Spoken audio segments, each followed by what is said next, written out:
Welcome back to the news today. This is One on One. Tonight we host newly elected member of Parliament Haim Yellin, who will take his seat as member of Yesh Atid party headed by Lapid. Yellin was elected head of the Yesh Regional Council in 2007. This area, which borders with the Gaza Strip, was heavily attacked by rockets during Operation Protective Edge in the summer of 2014. Yellin expressed skepticism and frustration at the government's plans for ceasefire at the end of the operation, saying it's only a timeout that will lead in the end to another round of violence. Good evening. Thank you very much for coming. Good evening. So, I want to talk with you about the results of the election, but I don't want to talk to you about the sweeping win of Benjamin Netanyahu. I want to talk with you about the headline that came out. And in my perspective, the headline that came out, that it's not yet another fight between left and right. It's a fight between the Ashkenazi Jews and the Mizrahi Jews, which are the Western and the Mid-Eastern Jews. And you were an Ole Chadash, someone who immigrated to Israel. When you first got here to Israel, did you feel this?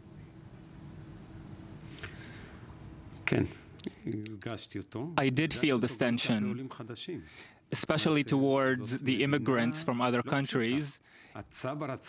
Israel is not a simple country. The true Israeli, or the Tzabar, is a difficult person. This is also the reason the Israeli survives all these wars. But in my case, it was the other way around. The less wanted that I feel, the more I'm inspired to fight, and you probably identify. We are designed in the same way, you and I, and we will continue fighting, regardless of whether right, left, or Mizrahi or Ashkenazi Jews. We are people, human beings, and we need to make sure we have a country here. Did you feel in any, because I know that the Yesh Atid party went on the ground and spoke with people eye to eye, did you feel the patronizing that people are talking about, that the Mizrahi Jews are saying that nobody actually understands them, that nobody actually looks them in the eyes and actually figures their own problems, and this is why at the end of the day they elected maybe to the same government that put them in this situation in the last few years? Did you see this? Yes, I do feel that we don't embrace them enough. Politics doesn't embrace the Mizrahis. Politics doesn't understand their concerns, what they need. There are those who need support, there are those who need financial support, but eventually there's a situation here where the left, or the Israeli left, which only in Israel are divided in terms of politics, but the Israeli left supports as one in a social country.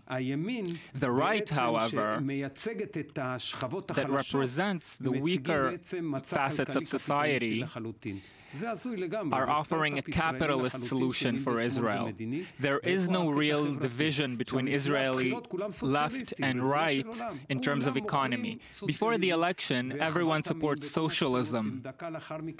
But after the election, when we're talking about financing a war and security needs 60 billion shekels, where is everyone's social concerns?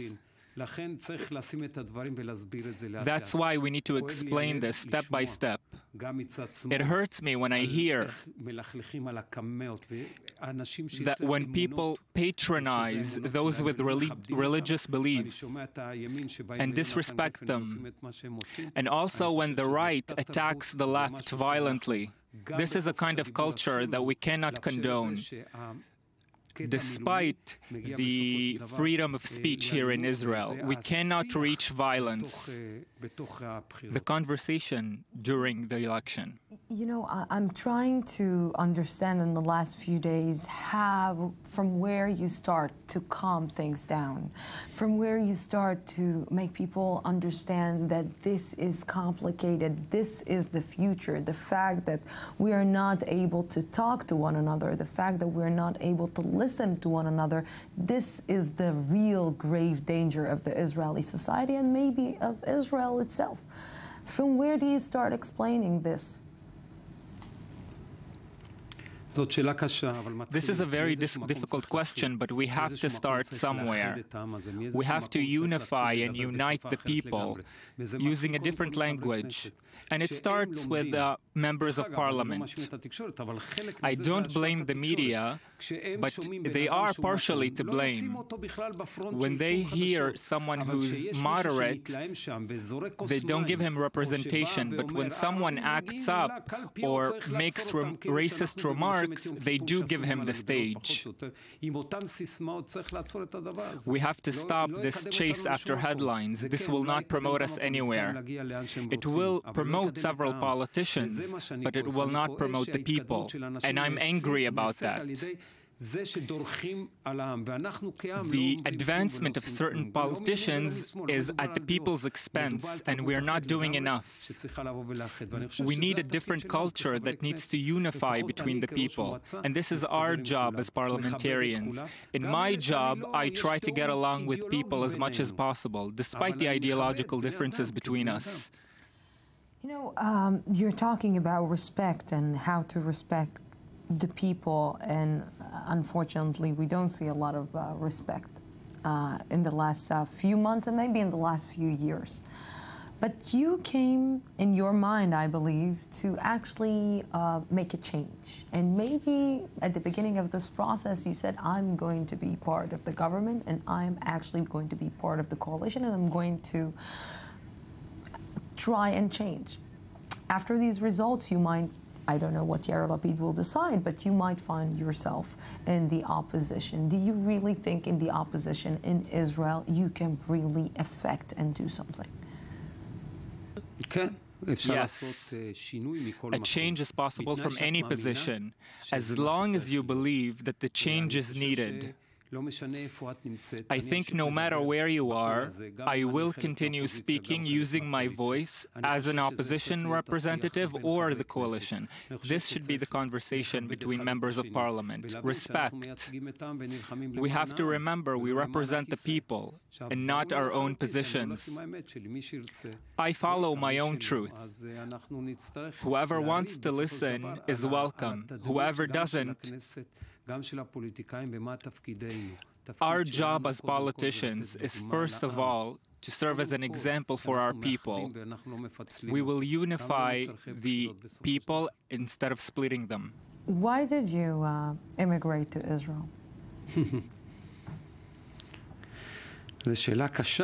This is a very difficult question, but I lived under dictatorship in Buenos Aires. It was a military rule. As a 14-year-old boy, when I couldn't leave the house after 9 p.m., and my friends were being abducted, I was paying a double price. As a Jew and as a member of the left. There was no future to that place, in my view, back then.